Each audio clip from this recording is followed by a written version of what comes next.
untuk memperkenalkan diri saya, just in case ada beberapa mungkin yang belum mengenal saya. Nama saya Dina Septiani, saya adalah salah satu dosen pengajar di Departemen Komunikasi Universitas Erlangga. Saya banyak mengajar di peminatan korporat, dan salah satunya adalah marketing communication. Di dalam dunia pemasaran, pemahaman akan produk, daur hidup produk, dan strategi pemasaran yang tepat menjadi hal yang harus dikuasai oleh pelaku bisnis. Itulah mengapa kita harus memahami siklus kehidupan produk, karena di dalam setiap tahapannya memerlukan strategi pemasaran yang berbeda-beda. Di sini kemudian kita harus memahami strategi pemasaran yang tepat dalam setiap tahapannya. Itulah mengapa sebuah strategi yang terintegrasi menjadi sangat penting untuk diimplementasikan. Dalam hal ini, saya ingin mengambil kasus dari Pizza Hut.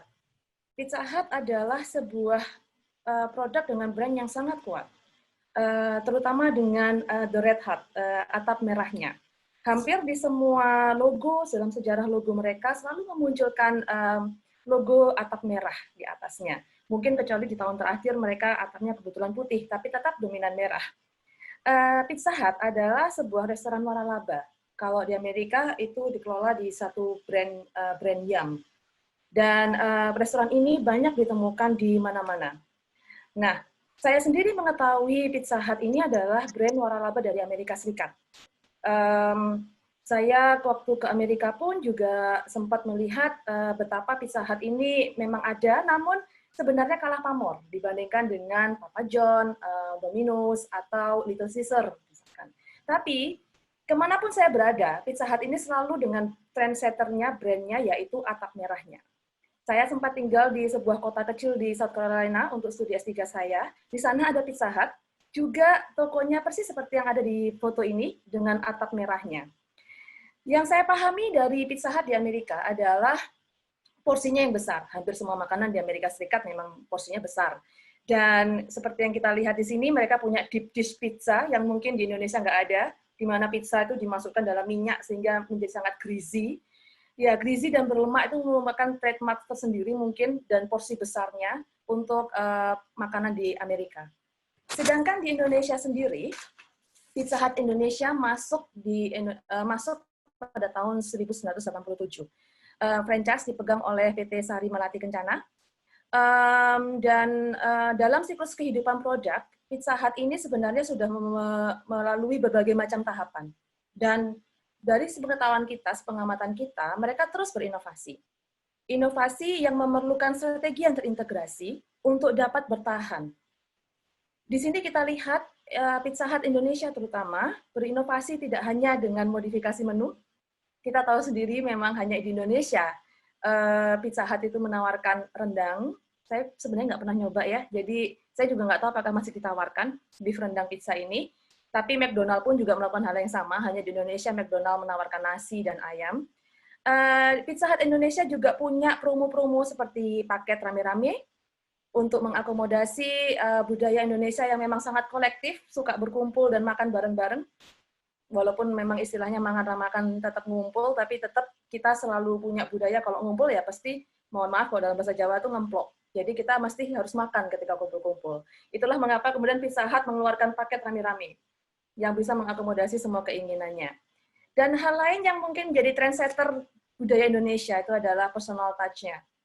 Di Indonesia dengan high context culture-nya memang mengutamakan pelayanan, not so much on the content but the context. So di Indonesia, mungkin hanya di Indonesia kita mendapatkan senyuman ramah dari pelayan Pizza Hut dan dibuatkan balon-balon dan dipersilakan duduk dan dipersilakan untuk ganti plate dan sebagainya. Jadi beberapa modifikasi treatment dan approach yang diberikan di setiap franchise di setiap negara berbeda-beda.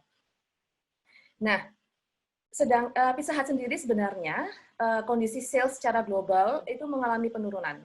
Berikut yang saya tampilkan yang dikeluarkan oleh YumBrands.inc untuk laporan tahunannya kuartal pertama.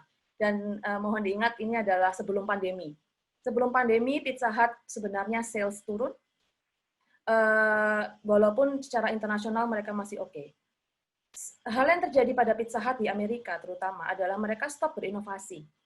Menu dan tampilan mereka tetap sama, mereka tidak melakukan pembaruan, dan mereka juga kurang bisa membaca pergeseran demografi yang ada. Itulah mengapa tidak heran, beberapa saat yang lalu kita mendengar berita file for bankruptcy.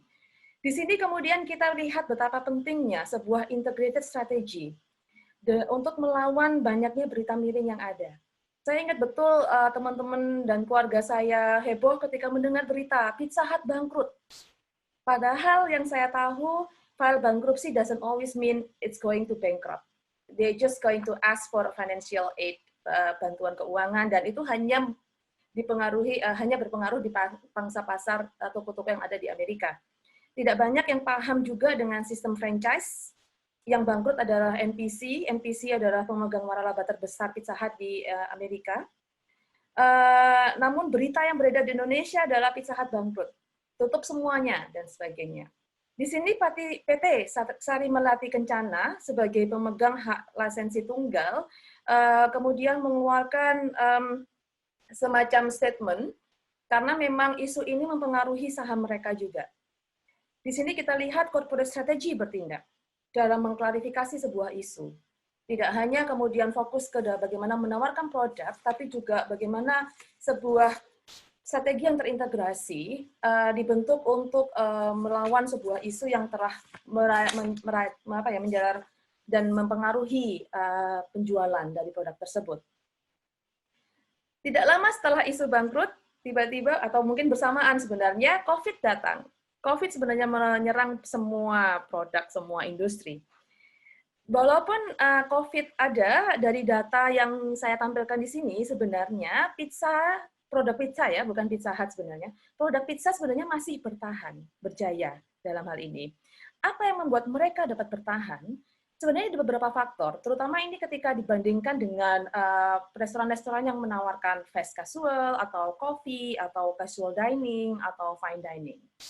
Restoran yang hanya menawarkan restoran yang juga menawarkan off-premise atau makan di luar, either outdoor table atau drive-thru atau take away, itu lebih mampu bertahan daripada yang hanya menawarkan dine-in saja. Kita tahu ada banyak restoran yang tidak mengenal take away atau tidak punya jalur drive-thru dan malah aneh kalau dibungkus karena mereka menawarkan suasana atmosfer di dalam restoran itu mereka cukup terpukul ketika pandemi ini. Restoran yang hanya mengandalkan jam makan siang atau jam makan malam juga mengalami kesulitan dengan adanya work from home. Berarti orang-orang makan di rumah, tidak ada yang makan siang, ayo makan kemana, seperti itu. Itu mereka juga cukup terpukul.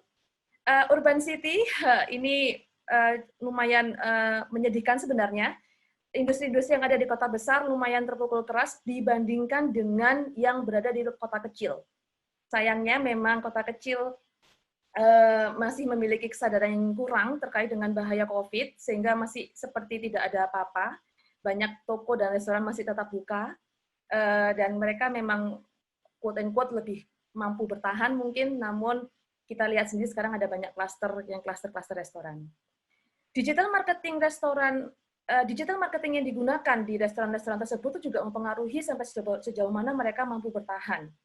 Jika mereka sudah memiliki digital platform, either misalkan mereka bekerja sama dengan Gojek atau GrabFood, mereka mampu bertahan dibandingkan restoran yang tidak tahu menahu atau tidak tahu sama sekali mengenai digital marketing. Dan hal terakhir yang perlu diingat adalah role of value, di mana konsumen saat ini mencari barang-barang untuk pemenuhan hidup mereka, not so much on looking on luxurious things. Jadi mereka hanya mencari sesuatu yang mengenyangkan, yang membuat mereka bertahan hidup. Itu. Beberapa strategi yang dilakukan oleh Pizza Hut, yang kita lihat ini adalah regulasi yang dikeluarkan oleh Pizza Hut di Amerika Serikat. Mereka memiliki regulasi contactless delivery, carry out, and curbside pickup, jadi diambil di luar toko. Sedangkan di foto kanan atas itu kebetulan saya nemu di Pizza Hut Korea, mereka menggunakan robot. Nah, yang di bawah ini adalah Pizza Hut Indonesia. Mall tutup, mereka keluar dari gedung. Mereka mulai berjualan di pinggir jalan. Mereka mengintegrasikan berbagai macam promotional tools seperti direct selling. Mereka juga melakukan sales promotion. Kita tahu sendiri, kita mungkin sudah hafal ya, 100.000 dapat 3 box kalau nggak salah, atau 4 ya, saya lupa. Dan personal selling. Prinsipnya adalah mereka mencari BEP saja, yang penting break even point. Namun di sini juga tidak menghilangkan pentingnya sebuah strategi yang terintegrasi. Bagaimana kemudian walaupun mungkin tidak sesuai dengan brandnya, walaupun mereka itu akhirnya berjualan di pinggir jalan istilahnya, dengan image-image tertentu, mereka tetap harus mampu mempertahankan reputasi yang ada sebagai sebuah produk yang menawarkan kalangan market menengah ke atas.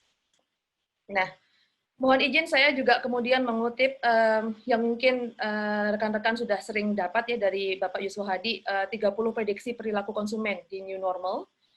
Kemudian didukung juga dengan data yang saya temukan di Amerika Serikat, sebanyak 285% konsumen sekarang ini lebih cenderung untuk membeli makanan take out. Di sini kemudian kita lihat ada beberapa perubahan dari consumer behavior yang mungkin membantu kita navigating our strategy dalam bertahan di era yang saat ini penuh dengan perubahan ini. Dengan adanya stay at home, banyak orang kemudian melakukan online shopping, namun yang mereka cari adalah lebih ke